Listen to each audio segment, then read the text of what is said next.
तो योग वासिष्ठ का प्रवचन बड़ा वैराग्य प्रदान करने वाला है। तो विश्वरूप जी ने बस मन में ठान लिया कि हमें परिव्राजक सन्यासी ही बनना है। वो बन गए सन्यासी। सर्वगुण संपन्न प्रिय पुत्र को ऐसी कम अवस्था में त्याग के मार्ग में, वैराग्य के मार्ग में जाने पर माता सची को बड़ा दुख हुआ कि इस वैराग्य का प्रधान कारण तो ये अद्वैताचार्य जी हैं। अगर ये हमारे लड़के को ना भड़काते तो वैराग्य ना होता। यही योग वासिष्ठ सुना सुना के, और प्राय भगवत मार्ग में चलाने वालों को श्राप गालियां ये सब मिलती हैं, ऐसा मिलता है। दक्ष ने नारद जी को शाप दे दिया था, उनके लड़कों को भगत बना दिया, तो शाप दे दिया था कि तुम 2 घड़ी से ज्यादा टिक नहीं सकते। नारद जी ने कहा 2 घड़ी 48 मिनट, 48 मिनट तो बहुत होता है, हम थोड़ी देर में काम अपना कर लेंगे। माता जी को, सच्ची माता को हृदय में अद्वैताचार्य जी के प्रति थोड़ा सा भाव बिगड़ गया कि हमारा इतना सुंदर लड़का, इतना पढ़ाई में प्रवीण और योग वासिष्ठ सुना के उसे संत बना दिया, बाबा जी बना दिया। ये अद्वैताचार्य ही ज्ञान की पोथी पढ़ा पढ़ा कर हमारे लड़के को बर्बाद कर दिया। लोक दृष्टि में इसे बर्बाद माना जाता है। चाहे जितनी पढ़ाई की डिग्री हो, सब बेकार। इस मार्ग में चलने की तो दूसरी पढ़ाई चाहिए ना। लोक व्यवहार शून्य जीवन, संसार संबंध शून्य जीवन, तो उसके लिए तो ये बेकार लगता है। इधर वालों को वो बेकार लगता है कि बेकार में अपने समय को नष्ट कर रहे हैं भगवत विमुख होकर। माता बहुत रुदन करने लगी। अद्वैताचार्य जी के समीप जाकर भांति भांति का प्रलाप विलाप किया। अद्वैताचार्य जी ने कहा, माता जी आपको शोक नहीं करना चाहिए, आपके बालक ने जो मार्ग स्वीकार किया वो जगत बंदनीय है, कोई बुरा काम थोड़ी किया है विश्वरूप ने। आपकी 21 पीढ़ियां तर जाएंगी आगे पीछे की जोड़, आप निश्चिंत हो जाइए। जो पोथी पढ़ने से ज्ञान होता है वो वैराग्य नहीं दिलाता है, तो कृपा से होता है, महापुरुषों की कृपा से। पुस्तकी कीड़ा तो बहुत देखे गए, वैराग्यवान थोड़ी देखे गए कि वो वैराग्य आ गया। माता जी को ये सब बातें अच्छी नहीं लग रही थी। उनके हृदय में तो बार बार ये ऊंची ज्ञान की बातें बताकर हमारे लड़के को बैरागी बना दिया। बस ये कमी आचार्य की ही थी, अद्वैताचार्य की, जो हमें ऐसा दुख प्रदान किया। मन में उनके प्रति थोड़ा सा भाव बिगड़ गया। अगर आचार्य इतना स्नेह न करते तो वो इनसे जुड़ता नहीं, और इनसे जुड़ता नहीं तो वो बाबा जी नहीं बनते, बैरागी नहीं बनते, सन्यासी नहीं बनते। सारा का सारा दोष आचार्य के।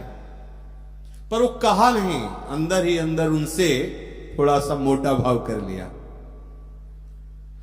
और जब महाप्रभु चैतन्य देव भी पुनः आचार्य का ही अधिक संग करने लगे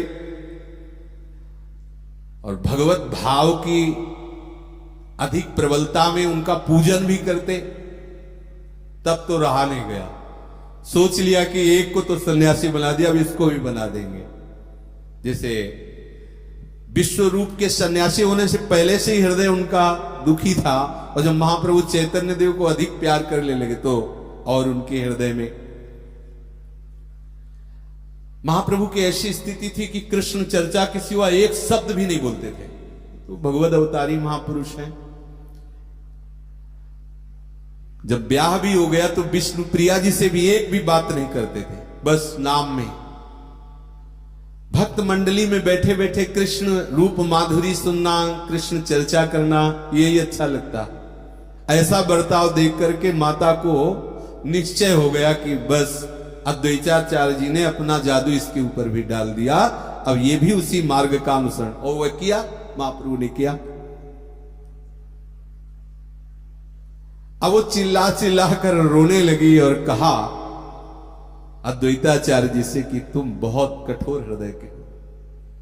एक तो मैं वैसे ही वैधव्य को प्राप्त हो गई, बड़े पुत्र को सन्यासी बना दिया, तो तुम्हारे हृदय में अब दया नहीं आती कि छोटा हमारे पास रुक जाए। इसको भी वही मार्ग का उपदेश दे रहे हो। तुम्हारा हृदय कितना कठोर है, इतनी भी दया नहीं। अरे एक पुत्र को सन्यासी बना दिया तो एक को तो मेरे पास रहने दो, है कौन मेरे पास? मेरे जीवन का सहारा तो यही है। और हमें पक्का निश्चय हो रहा है कि तुम इसे भी सन्यासी ही बना दोगे। इसी को लेकर क्यों चर्चा करते हो? इसी को लेकर कीर्तन और भी तो है, इसको छोड़ो ना। अद्वैताचार्य जी ने कहा तुम्हें पता नहीं, तुम्हारा पुत्र साक्षात ईश्वर है। ये ईश्वर भक्ति को प्रकाशित करने के लिए आया हुआ है।